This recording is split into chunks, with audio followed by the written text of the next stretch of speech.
मेरे प्रिय दर्शकों नमस्कार। प्रिय दर्शकों, ऋषि ज्योतिष में आपका स्वागत है। सबसे पहले तो मैं आपको बहुत धन्यवाद दूं कि मेरे वीडियो आप बड़ी उत्सुकता से देख रहे हैं। आशा करता हूं आगे भी देखते रहेंगे।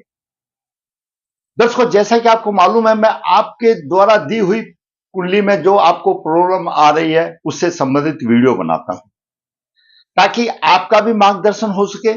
और जो और मेरा दर्शक है, मेरे वीडियो को आप लाइक शेयर आदि करेंगे तो और भी लोगों का मार्गदर्शन होगा। क्यों मैं योग के साथ साथ वह वास्तविक कुंडली पर भी मैं लेता हूं, जो आपकी कुंडलियों में योग है या दोष है उसका उपाय आदि आदि।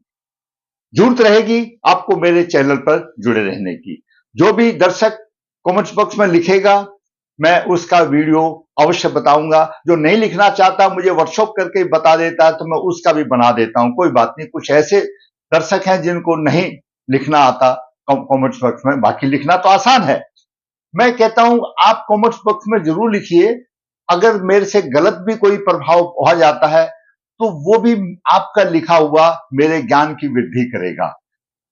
साधारण तौर पर मेरा एक एक शब्द ज्योतिष के कहीं ना कहीं किसी ना किसी शास्त्र किताबों में लिखा हुआ है और मैंने उसको अपने अनुभव में ढाला है। मैंने देखा भी है, मैंने उन दोषों की पूजा भी कराई है, तो पूजा करने के बाद प्रभाव भी मिला है। कुछ ऐसे हैं जिनको नहीं भी मिला, दोनों ही बातें हैं भाई।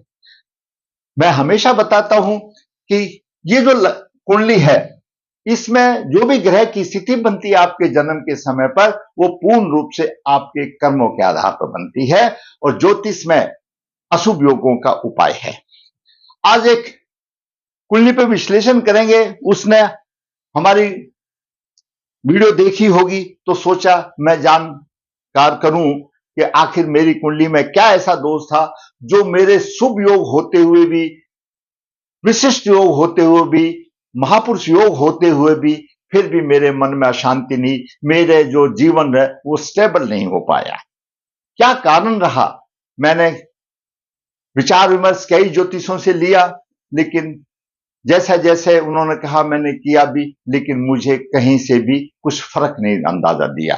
देखो दर्शकों, कोई भी ज्योतिष या कोई पंडित जी मार्गदर्शन करता है, कर्म आप करते हैं, फल सिर्फ प्रभु देगा। ये मैं पहले ही कह देता हूं। मेरे पास वो नहीं है अभी गुरु जी यहां आ गए, ये 6 राशियों को धन मिलेगा। धन वही मिलेगा जो आप जन्म के समय पर लेके आए हैं, उतना ही मिलेगा। कहीं रुकावट है तो आपको उसका उपाय करना पड़ेगा। तो दर्शकों आगे बढ़ते हैं।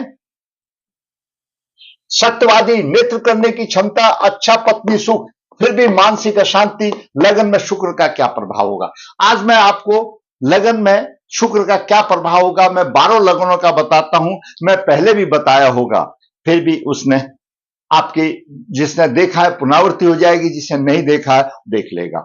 दर्शकों ये लगन कुंडली है। लगन लगने स्वयं का प्रतिनिधि है। द्वितीय भाव धन का, तृतीय पराक्रम का, चतुर्थ भाव घरेलू सुख का, पंचम भाव बुद्धि शिक्षा का, छठा भाव रोग शत्रु, सप्तम भाव जीवन साथी का, दैनिक व्यवसाय का, अष्टम भाव आयु का कष्ट का, नवम भाव भाग्य भाव है, धन का भाव है, दसम भाव ऊंचाई में ले जाने वाला, सम्मान प्राप्ति देने वाला दसम भाव, एकादश भाव इच्छा पूर्ति का भाव है, आमदनी का भाव है, सोसाइटी का भाव है, बड़े भाई का भाव है और द्वादश भाव खर्चे का भाव है। हम ज्यादातर लेते हैं इसको खर्चे का भाव, और जीवन साथी के साथ सेवा सुख का भाव, दंड का भी भाव है, कारागार का भी भाव है, विदेश का भी भाव है। सारी चीजें हैं तो वो एक अमुक अमुक नहीं आती, लेकिन खर्चा और दाम्पत्य सुख हर आदमी के उसमें आ जाता है। तो ये सभी को जानना आवश्यक है। दर्शकों, जातक का जन्म वृषभ लगन में हुआ, वृषभ लगन के स्वामी शुक्रदेव है, तो जरूरी बात है जिनके प्रधान शुक्रता होती है वो बुढ़ापे में भी जवान दिखाई देते हैं। वृषभ लगन वाले पुरुषार्थी होते हैं, सुंदर होते हैं, विश्वासी होते हैं, कर्म प्रधान होते हैं। कोई भी काम करते हैं वो प्लानिंग से करते हैं, योजनाबंद करते हैं और इनका व्यक्तित्व चुंबकीय होता है। ये बरबस किसी और की तरफ, बरबस लोग बाग इनकी तरफ खींचे चले आते हैं। ये थोड़ा बोलते हैं लेकिन उसका सारांश बहुत बड़ा हो जाता है। कहने का मतलब थोड़ा बोल करके भी कुछ कह जाते हैं। हमेशा कुछ ना कुछ करने की रहती है। किसी को भी काम में अठी भी होते हैं, जो एक बार सोच लिया वो अवश्य करना है, चाहे हानि कितनी भी हो जाए। गलती पर पछताते भी हैं। अगर लगन में शुक्र हो, आपके यहां पर लगन में शुक्र हो, तो मैं आपको सूक्ष्म रूप से बताऊंगा क्या प्रभाव होगा। मैं 12 लगनों का बताऊंगा। मेष लगन, मेष लगन और सिंह लगन और धनु लगन, ये अग्नि तत्व लगन माने गए हैं। यहां पर 1 लिखा हो, 5 लिखा हो, 6 लिखा हो और लगन में शुक्र हो तो विवाह में देरी तो होती है, लेकिन जीवन साथी उनका अच्छा होता है और दाम्पत्य सुख बहुत अच्छा मिलता है। अगर लगन यहां पर मेष का है, सिंह का है और धनु का है। अगर यहां पर वृषभ लगन है, जैसा कि मैंने आज लिया वृषभ लगन की कुंडली है, आगे बात करेंगे, तो वृषभ लगन में शुक्र होगा तो उसका दाम्पत्य जीवन तो अच्छा होगा, लेकिन उसकी इधर उधर झांकने की आदत अवश्य होगी। इधर उधर झांकने से आपको सब मालूम है क्या होती है। अगर यहां पर कन्या राशि का लगन हो, छठे भाव में हो, तो दाम्पत्य सुख बहुत ही अच्छा होगा। वो जातक इधर उधर बिल्कुल झांकेगा नहीं, अपनी पत्नी से ही सुख रहेगा। अगर यहां पर मिथुन राशि हो, तुला राशि हो और कुंभ राशि हो, ये वायु तत्व राशि है, इनको जातक को अपना चरित्र थोड़ा संभाल कर रखना चाहिए। आशंका हो जाती है चरित्र खराब दूषित होने की, तो ध्यान रखना चाहिए। अगर यहां पर मकर राशि हो, मकर राशि में अगर शुक्र हो तो ऐसा जातक नखरेबाज होता है। वो पता नहीं रिश्ते के लिए कितनी लड़कियों को रिजेक्ट कर देगा और बाद में एक साधारण सी लड़की के साथ अपना संबंध बनाएगा, शादी करेगा, लेकिन उसका दाम्पत्य सुख अच्छा होगा। अगर यहां पर कर्क राशि हो या वृश्चिक राशि हो, अच्छा दाम्पत्य सुख होगा, कोई परेशानी नहीं आएगी, बहुत बढ़िया होगा, वल्ले वल्ले हो जाएंगे, मजे हो जाएंगे। यहां पर मीन राशि हो तो वो क्षण भर में अपने विचार बदली करेगा और थोड़ी सी परेशानी वाली बात बनती है। ये मैंने आपको 1 से लेकर 12 लगनों का तक बता दिया। जातक का जन्म 21 अप्रैल 1964 शुक्ल पक्ष 10 मघा चरण 1 मंगलवार को हुआ। मघा का चरण 1 माता के लिए अशुभ माना जाता है और यह गंडमूल नक्षत्र माना जाता है। जन्म के समय पर वृषभ लगन उद्भव, वृषभ लगन के 6 डिग्री 48 में, शुक्र वृषभ लगन में 22 डिग्री 53 मिनट लेकर के है। मैंने आपको पूरे लगनों का हिसाब बता दिया। तो वृषभ राशि में लगन है, लगन अपने वृषभ राशि में है। यहां पर माल्य योग तो बना रहा है, लेकिन वही है, आप उसकी आदत इधर उधर झांकने की नहीं जाएगी। अच्छा पत्नी सुख मिलेगा, वो बात एक ठीक बात है। द्वितीय भाव में मिथुन राशि में राहु 12 डिग्री लेकर, चतुर्थ भाव में चंद्रमा मित्र राशि में 1 डिग्री 32 मिनट लेकर के, नवम भाव अष्टम भाव में केतु धनु राशि में 12 डिग्री लेकर के है और दसम भाव में शनि योग कारक है। नवम भाव का स्वामी, दसम भाव का स्वामी 9 डिग्री लेकर में बलवान स्थिति में, अच्छी स्थिति में। द्वादश भाव में मंगल 24 डिग्री लेकर विराजमान है। एकादश भाव में, द्वादश भाव में उच्च राशि में सूर्य है, गुरु 8 डिग्री लेकर के, बुध 17 डिग्री लेकर, गुरु और बुध दोनों अस्त हैं और सूर्य उच्च राशि में है। दर्शकों, वृषभ राशि का शुक्र मैंने आपको पहले ही बता दिया, कामुक प्रवृत्ति के होते हैं, बालव महापुरुष योग बनता है, लेकिन इसकी 6ठे भाव में तुला राशि है, तुला राशि का भी स्वामी है, अपने भी रोक देगा। और ये वृषभ राशि का शुक्र रोहिणी नक्षत्र में, रोहिणी नक्षत्र पीड़ित है, खांसी जगली, खांसी नल्ला जुकाम छाती से संबंधित रोग होंगे। आगे बात करें हम सूर्य की। सूर्य चतुर्थ भाव का स्वामी द्वादश भाव में। पहली बात तो दर्शकों, ये द्वादश भाव में सूर्य किसी भी राशि को हो, वह सहवास सुख के लिए अच्छा नहीं माना जाता। गंभीर समस्याएं आ जाती हैं और पीड़ित हो जाए तो और भी परेशानी आ जाती है, पर तो सारी समस्याएं आ जाती है। सूर्य द्वादश भाव में है और शनि की तीसरी दृष्टि से सूर्य भाव पीड़ित है और केतु की पंचम दृष्टि से सूर्य पीड़ित है। सूर्य चतुर्थ भाव का स्वामी है, चतुर्थ भाव का स्वामी पीड़ित है। सूर्य ग्रहों का राजा है, पीड़ित है। सूर्य साक्षात भगवान विष्णु का प्रतिनिधि है, पीड़ित है और उच्च राशि में है, द्वादश भाव में रह सहवास सुख में कमी का कारण बन गया। अब बात करते हैं चंद्रमा की। चंद्रमा तीसरे भाव का स्वामी चतुर्थ भाव में, लेकिन 1 डिग्री 32 मिनट लेकर के है। मृत अवस्था में कोई प्रभाव ऐसा नहीं है, फिर साधारण तौर पर ऐसा सोचो भूमि मकान आदि का थोड़ा सुख देगा, मृत अवस्था में है, क्या कह सकते हैं। मंगल की मूल त्रिकोण राशि द्वादश भाव में है और मंगल एकादश भाव में है। ऐसा जातक सत्यवादी होगा। क्यों? द्वादश भाव का स्वामी एकादश भाव में हो, तृक भाव का स्वामी जब एकादश भाव में अपने से द्वादश में आ जाता है तो प्रभाव बदली हो जाता है। ऐसा जातक सत्यवादी होगा, शुभ कार्यों में उसकी रुचि होगी, अपने कार्यों से उसको सम्मान मिलेगा, समाज और देश और अपने परिवार में उसके नेतृत्व की क्षमता होगी, सेवावृत्ति की भावना होगी, सार्वजनिक कार्यों में अपना धन भी खर्च करने वाला होगा, चतुर्दृष्टि से धन की थोड़ी समस्या आएगी, कुटुंब की थोड़ी समस्या आएगी। सप्तम दृष्टि से यहां पर शिक्षा संतान को देख रहा है, थोड़ी सी परेशानी रहेगी, लेकिन अष्टम दृष्टि से शत्रुओं का शमन करता रहेगा। तो यहां पर मंगल अच्छा उसको सम्मान दे रहा है, बहुत नेतृत्व करेगा, लोग उसकी इज्जत करते हैं, सारी सब बातें, और आमदनी अच्छी होगी। चाहिए क्या? आमदनी चाहिए, इज्जत चाहिए, मंगल दे रहा है। बात करें बुध, बुध दर्शकों द्वितीय भाव का स्वामी है, पंचम भाव का स्वामी है और वृषभ लगन के लिए कारक ग्रह है। बुध अस्त हो गया और गुरु आमदनी के भाव का स्वामी है। अगर दोनों की कहीं युति हो बुध और गुरु की तो अच्छा धनयोग बनता है, लेकिन वो थोड़ा सा मिट्टी में मिल गया, अस्त हो गया। फिर भी बुध के 17 डिग्री है, द्वितीय भाव का स्वामी द्वादश में हो गया तो खर्चा अधिक करेगा, खर्चा अधिक करेगा। अस्त है, इतना कोई प्रभाव वाली बात नहीं रहती है। गुरु भी अस्त हो गया। शुक्र का मैंने आपको पहले ही बता दिया, शुक्र यहां पर क्या फल देगा। शनि, शनि दर्शकों वृषभ लगन में कारक ग्रह है, नवम भाव का स्वामी, दसम भाव का स्वामी दसम में है। जब दसम भाव का स्वामी दसम में आ जाता है तो व्यवसाय में 4 चांद लग जाते हैं और शशक महापुरुष योग बन जाता है।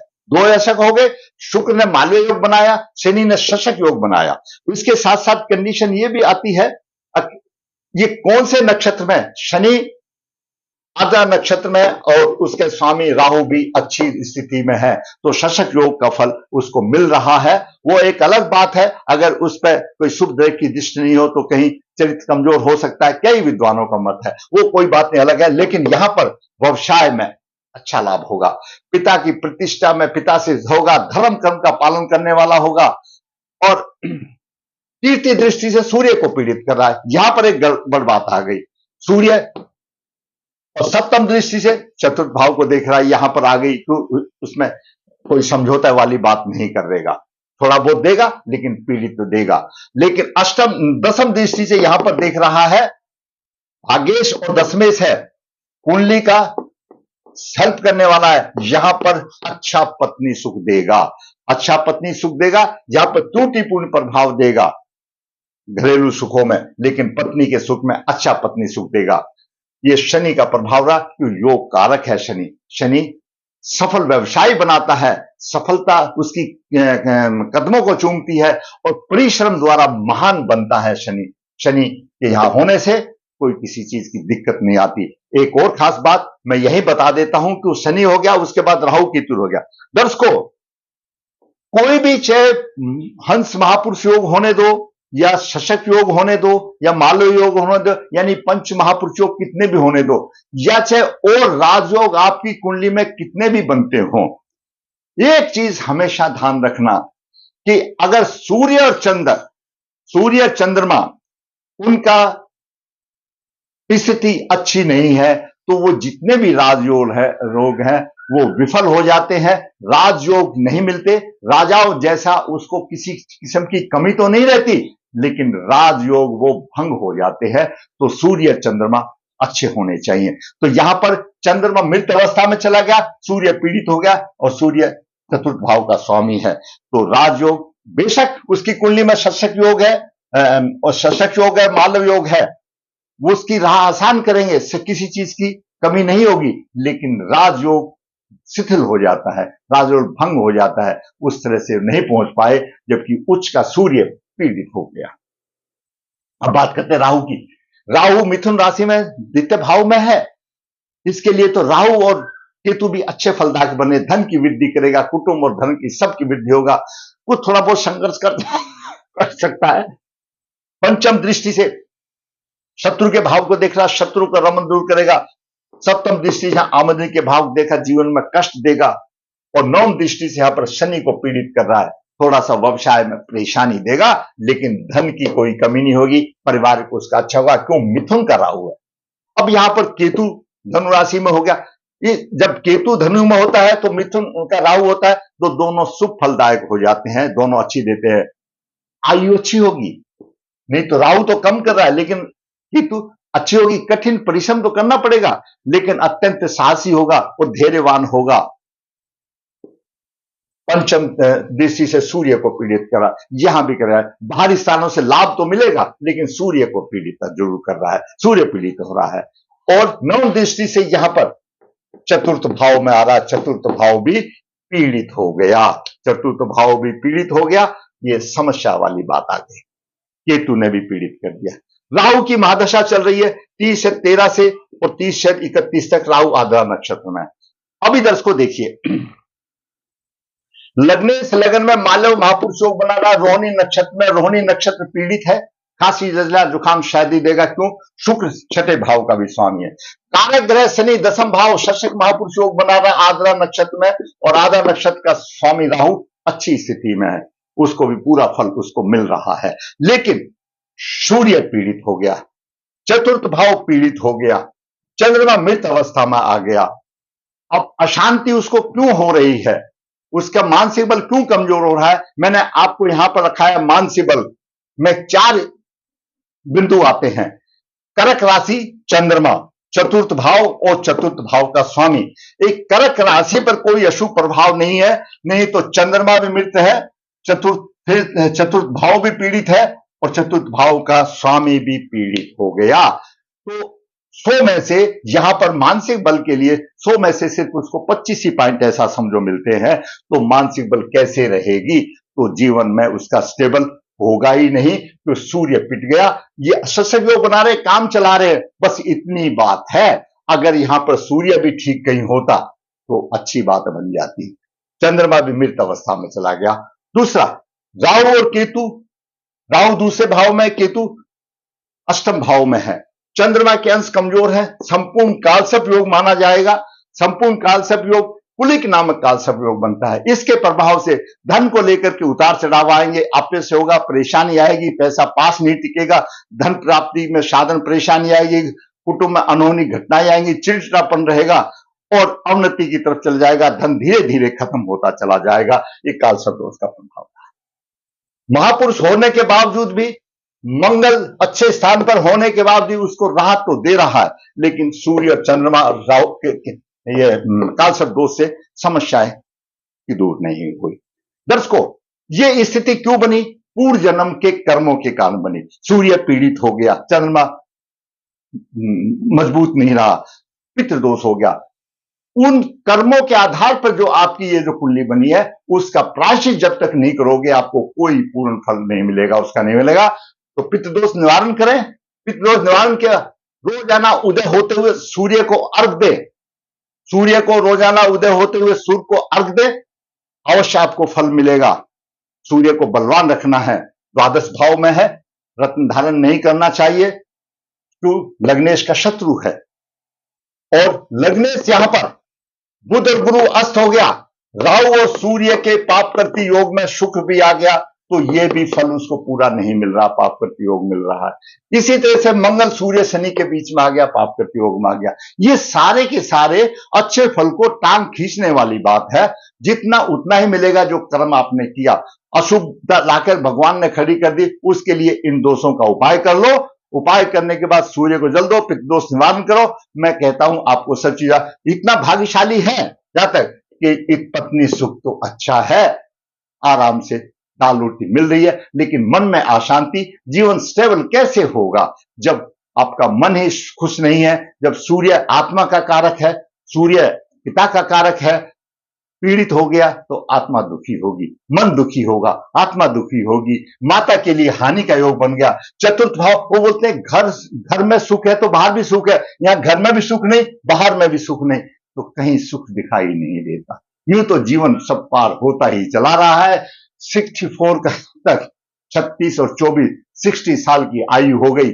हमने जब उसको बताया, बोला गुरुजी इतना तो हमको किसी ने, भाई वो मैं किसी के लिए कमेंट्स नहीं करता, किसी ने बताया नहीं बताया, भाई मेरा जो ज्ञान है, एक से एक ज्ञान की कोई सीमा नहीं होती ज्योतिष में। जो मैंने आपको बताया मेरे हिसाब से ये ठीक है, आप उपाय कर लीजिए, ठीक रहा। तो दर्शकों, ये मैंने आज 60 वर्ष के आयु की कुंडली का आपके सामने विश्लेषण किया, जो कि बताया कि गुरुजी मैं अब इस उम्र में क्या करूंगा, लेकिन फिर भी मुझे पता तो लगे, मैंने उसका मार्गदर्शन किया। उसके साथ साथ आपका मार्गदर्शन भी होता है। अगर आपको मेरा वीडियो अच्छा लगता है, मैं कहूंगा लाइक करो, शेयर करो, और दर्शकों जिसने मेरा चैनल सब्सक्राइब नहीं, सब्सक्राइब करो। विश्व ज्योति नर्मदा जी के तट के नजदीक के नवद्वार, यहाँ पर कालसर्प दोष की पूजाएं होती है। जो इच्छुक का संपर्क कर सकता है, जो हाथ से पत्रिका लिखता है, जो इच्छुक का संपर्क कर सकता है। विश्व ज्योति कन्या भाव के लिए गुण मिलान बिना किसी शुल्क के आपके पास आसान के लिए जरूरत है मेरे चैनल पर बने रहने की, जरूरत है मेरे साथ जुड़ने की। जिसने मेरा चैनल सब्सक्राइब करो, दोस्तों को शेयर करो और दर्शकों, ताकि लोगों को ज्यादा से ज्यादा भला हो